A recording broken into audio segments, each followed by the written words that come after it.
Bayangkan sebuah pasar ideal di mana semua penjual dan pembeli punya informasi yang sama, produk identik, dan harga ditentukan oleh penawaran dan permintaan.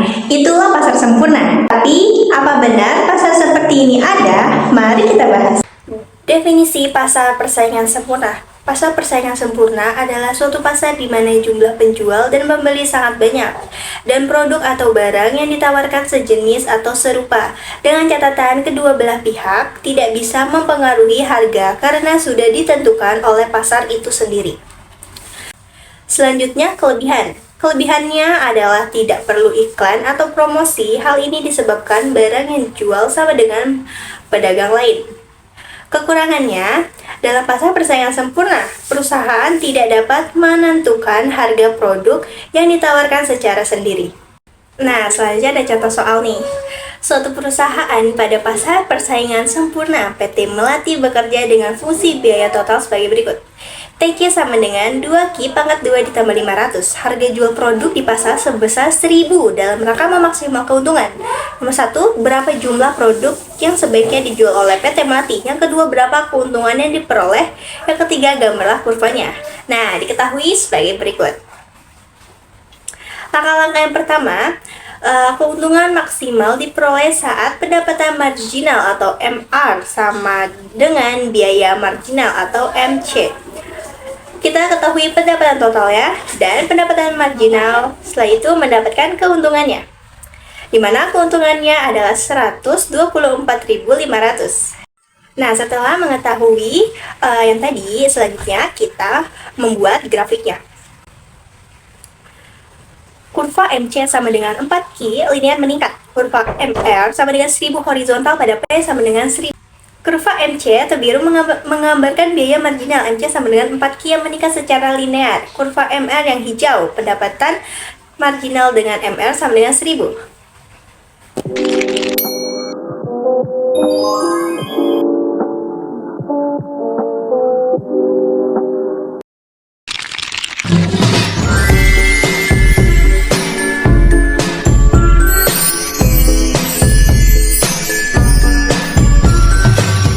Pasar persaingan tidak sempurna.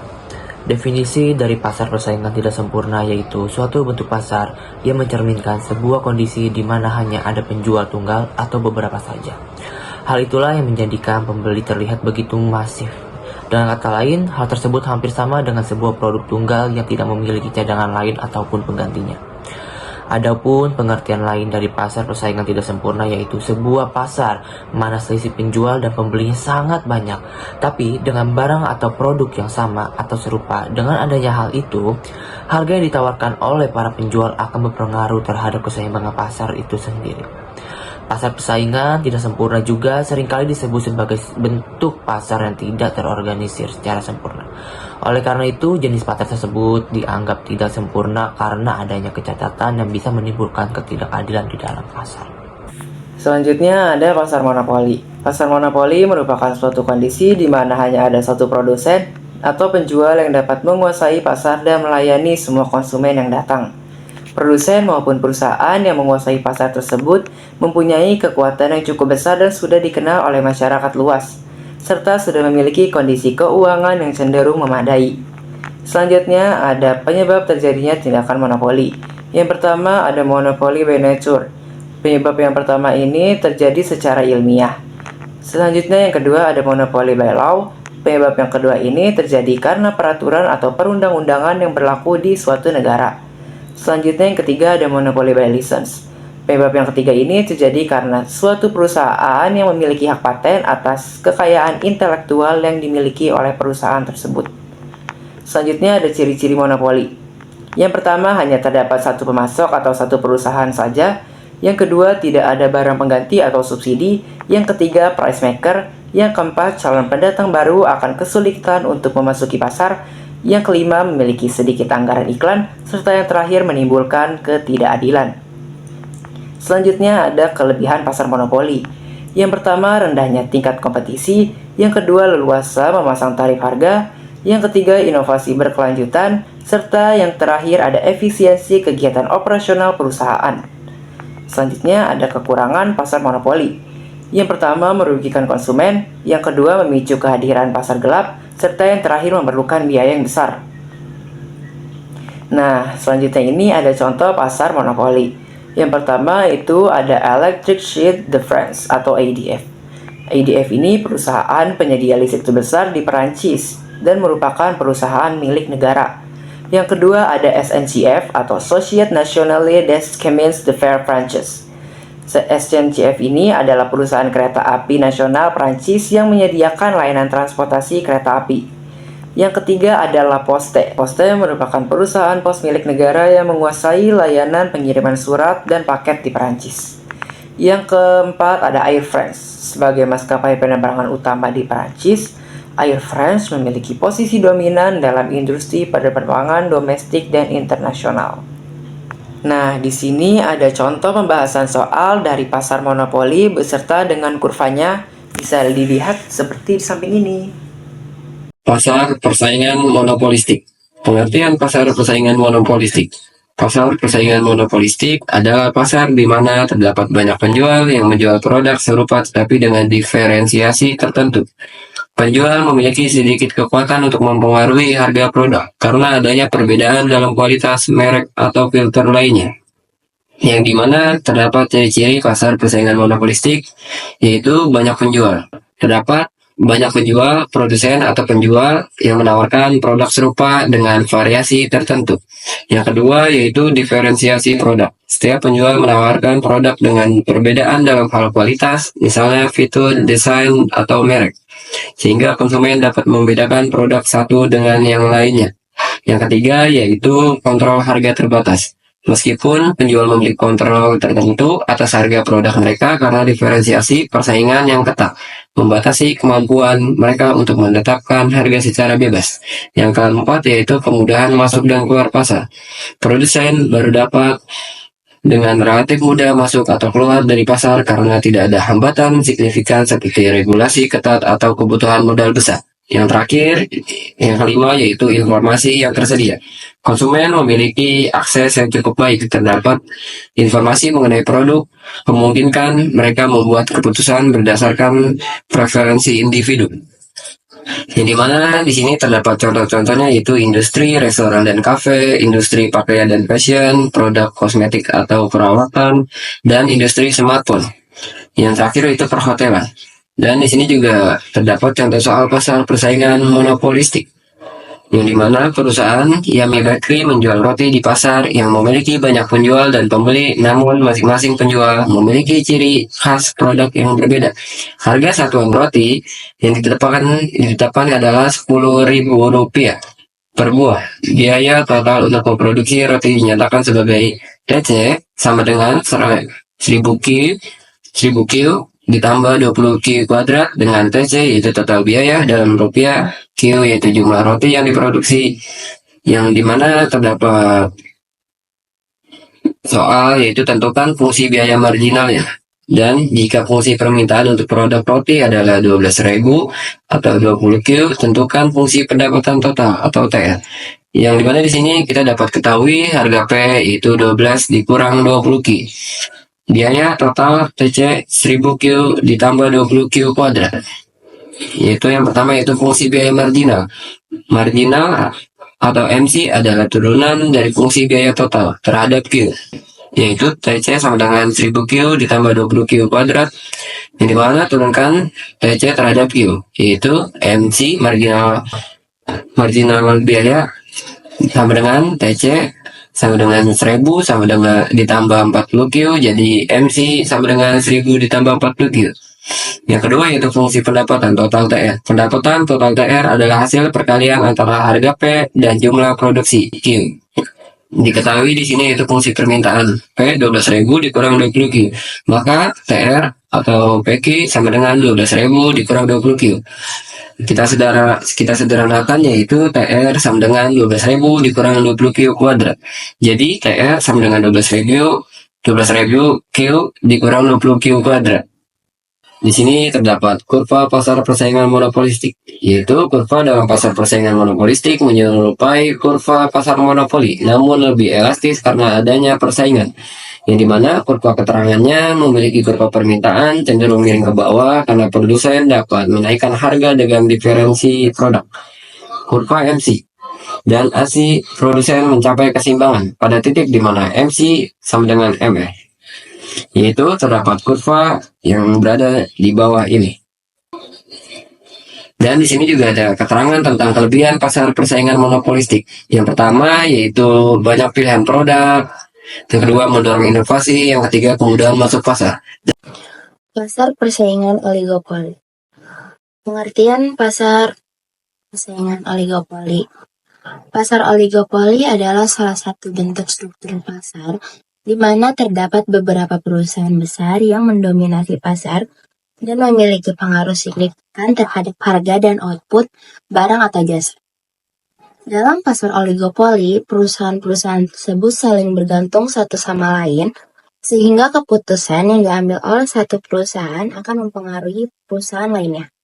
Kedua, ciri-ciri pasar persaingan oligopoli. 1. Jumlah perusahaan terbatas. Yang kedua, produk homogen atau diferensiasi. Ketiga, interdependensi. 4. Hambatan masuk tinggi. 5. Pengaruh terhadap harga. Contoh pasar persaingan oligopoli yaitu pertama, industri otomotif. Kedua, industri telekomunikasi. Ketiga, industri penerbangan. Kelebihan pasar persaingan oligopoli pertama, kontrol harga. Kedua, inovasi dan kualitas. Ketiga, efisiensi produksi. Kekurangan pasar persaingan oligopoli. Pertama, hambatan masuk. Kedua, perang harga. 3. Potensi kartel. A few moments later. Assalamualaikum warahmatullahi wabarakatuh. Nama saya Ina Damayanti Purbaya dari kelas manajemen 1B dengan NIM 092024090360. Di sini saya akan menjelaskan tentang pasar faktor produksi. Pasar ini sangat penting untuk mendukung kegiatan produksi barang dan jasa, seperti permintaan dari perusahaan dan penawaran dari masyarakat.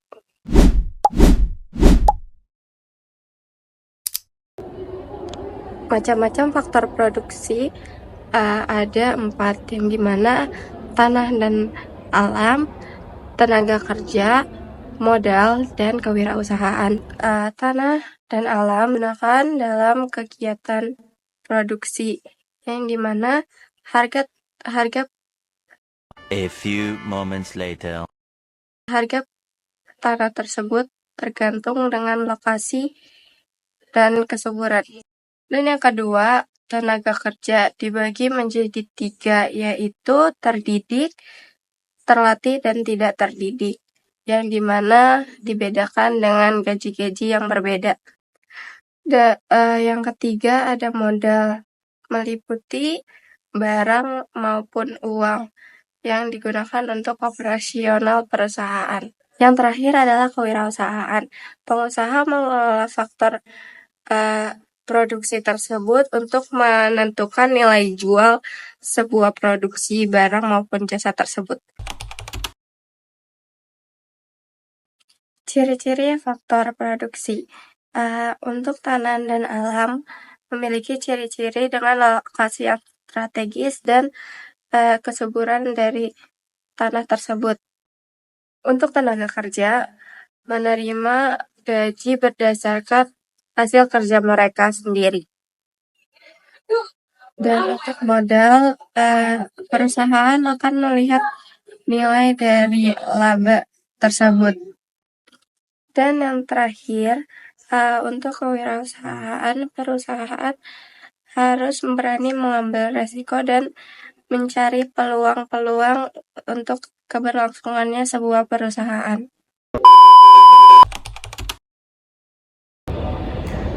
Dan yang terakhir, kesimpulan dari sebuah pasar faktor produksi ialah secara keseluruhan pasar faktor produksi memainkan peranan penting dalam mendukung kegiatan ekonomi dan proses produksi.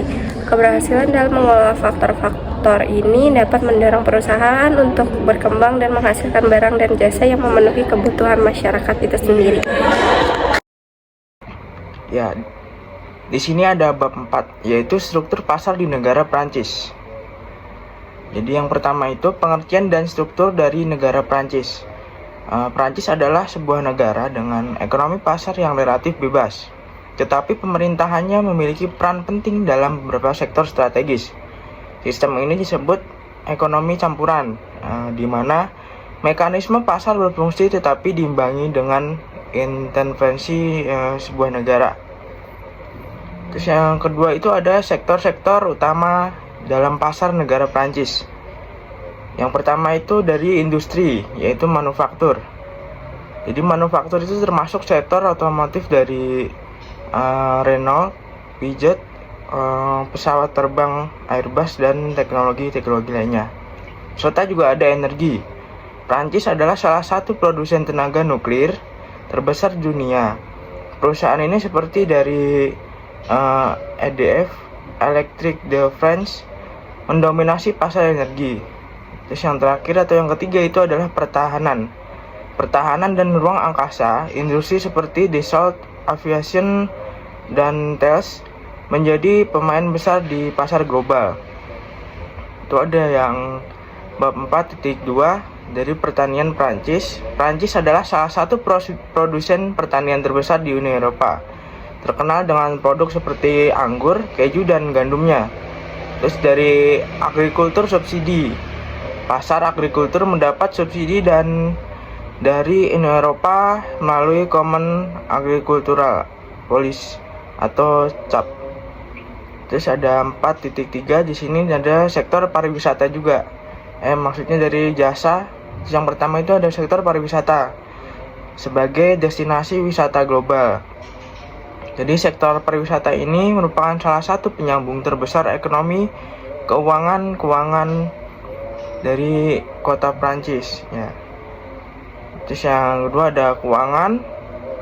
Keuangan kota Paris adalah pusat keuangannya dengan kehadiran saham utama seperti Euronext Paris. Ya. Terus ada ICT atau Teknologi Informasi dan Komunikasi. Jadi seperti perusahaan seperti Orange SA mendominasi pasar telekomunikasi. 4.3 adalah struktur pasar berdasarkan jenis persaingannya. Yang pertama itu adalah dari monopoli. Sektor strategis. Berupa sektor strategis memiliki dominasi perusahaan milik negara atau perusahaan besar seperti SNCF, Kereta Api, dan EDF. Dari pemerintahan.